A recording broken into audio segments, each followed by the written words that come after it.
All right, I'm gonna have another video talking about the 500 Worlds campaign.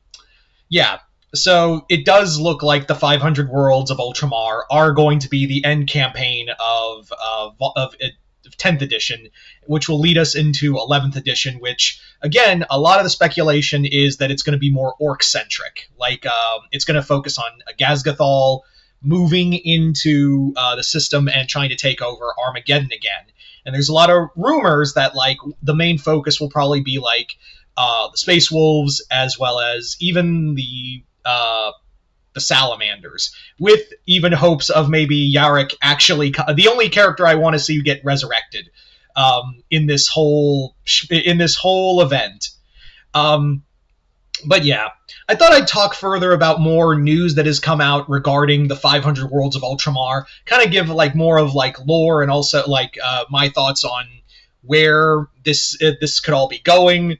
Just things like that. Like that's kind of the thought process for all of this. Is just I want to talk about more of the universe, like where we're going lore wise, and maybe even kind of we're going to talk about more about Primarchs returning, because yep, that's always how we get how you really get the views these days, is like, is a loyalist Primarch coming back, which I think it's all but said that like come Christmas Day, because they always that's how that's how Games Workshop really gets everyone going, is a new major announcement, a new major model for Christmas Day. Like that's how we that's how they get everyone hyped. That's how we got Fulgrim.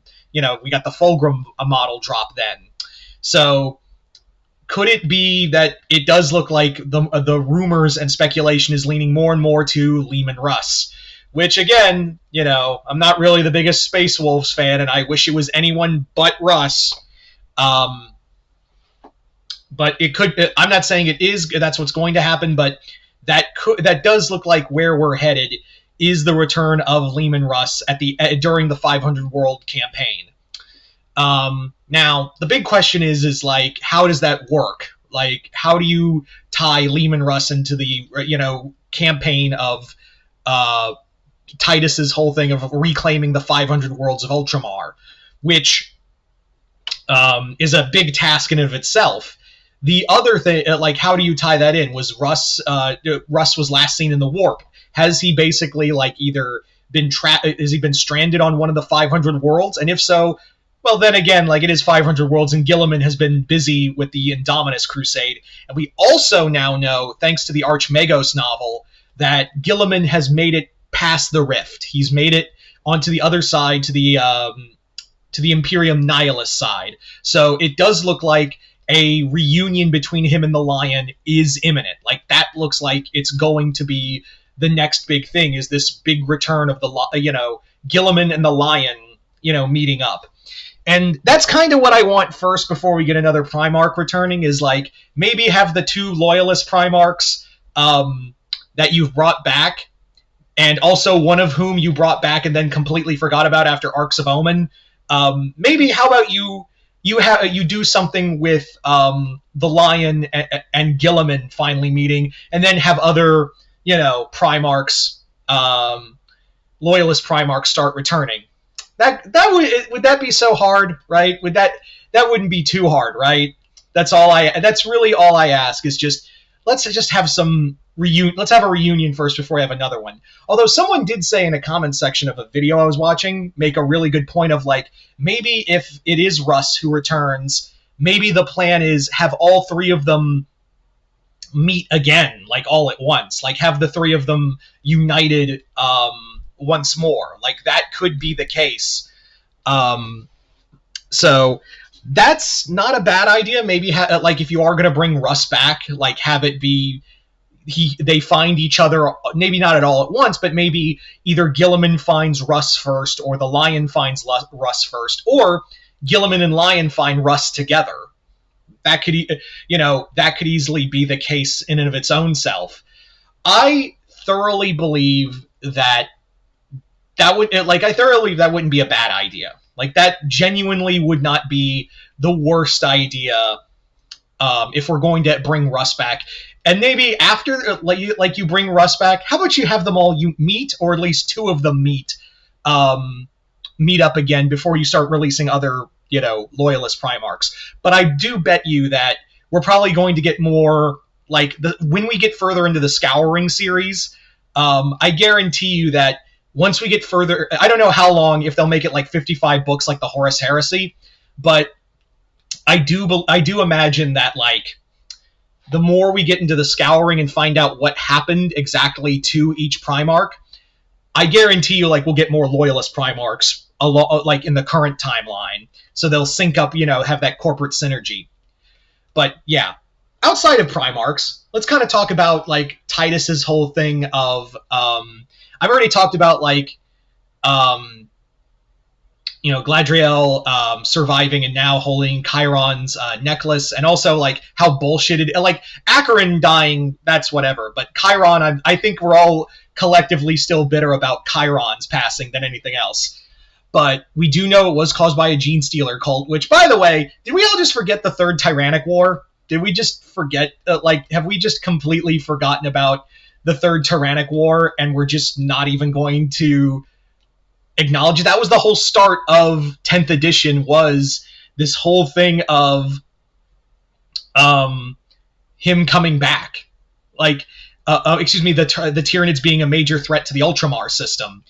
And yeah, we've forgotten about that and gone into Pariah Nexus and Arcs of Omen, which, again, I'm going to reference the Archmagos novel, which I think the next Chaos Primarch, they're basically set it. If it's not, like, if it is Russ on the Loyalist side, the next Chaos Primarch is definitely going to be Perturabo. It is, like, they are just telegraphing at this, after seeing the excerpts in the Archmagos novel, they are just telegraphing that it's going to be Perturabo next. The Iron Warriors are working and now have alongside the Mechanicum, have captured Vashtor.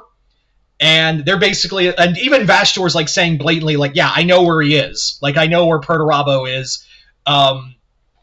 So if it's Russ as the next Loyalist Primarch, the next Chaos one's definitely good. I like 90% sure Perturabo is going to be the next Chaos Primarch that returns. Also, I know I keep cycling back to Primarchs, but, like, they've done nothing with Fulgrim. Like, he showed up and has the swords that belong to that are super important to the Eldar, then nothing. Like, he just, like, Fulgrim's back, and nothing. Did anyone else notice that? Like, they've done nothing. Maybe Fulgrim will play a role in, like, Leman returning. Like, maybe Leman Russ battles Fulgrim, like how Lion defeated Angron. Maybe they're just going to repeat that with, like, we're going to have a Demon Primarch fight like, the big thing of a Loyalist Primarch returning, and they have to fight a Demon Primarch. I think that's that could be what we're going with, but I'm getting off topic. But yeah, we're still doing the Pariah Nexus thing. And it does look like the Necrons are now the major threat. I guess we're done with the Third Tyrannic War, but the Necrons are the major enemy, and as a Necron fanboy, all I gotta say is, yay. But yeah, it does. Like, I'm curious of what this whole thing with the Nightbringer is going to be. The Nightbringer is one of the most powerful of the Catan. He's basically Death incarnate. So to see that kind of being forged in Titus, and we also have the whole thing of the possibility that Huron Blackheart is going to be Titus's archenemy. There's, like, so much. Can we just pick a lane, guys? Can we just, like, at least at the bare minimum pick a lane as to what we want to do here? I know the whole Endgame is to sell models, but, like, I am not of a model or gamer. I apologize, but I'm more of a lore guy, and as a lore person and a guy who enjoys the universe, can we, like, pick a lane and just stick to it for a little bit? You know, I have ADHD, and even I'm like, guys, come on, like, focus real fast. That's all we need is for you to focus. Anyway, so the 500 Worlds, that's the end campaign, and I don't know what they're planning, but it does look like, some big things on the horizon. I do think Leman is the next Primarch to return on the Loyalist side, and Perturabo being the next. I also am really excited to see what the Necrons are going to be up to, furthering into the Ultramar system. And yeah, I don't know. I just had like some extra thoughts regarding the 500 Worlds campaign, and I didn't know what to do with the thoughts, so I just put them here. Yeah, you guys, comment below. Let me know what you guys think of this whole of what the end game is of the 500 Worlds campaign. Just comment below. Let me know. Other than that, hope you all enjoyed this. I'm Mr. Multiverse. I'll see you next time in the Multiverse.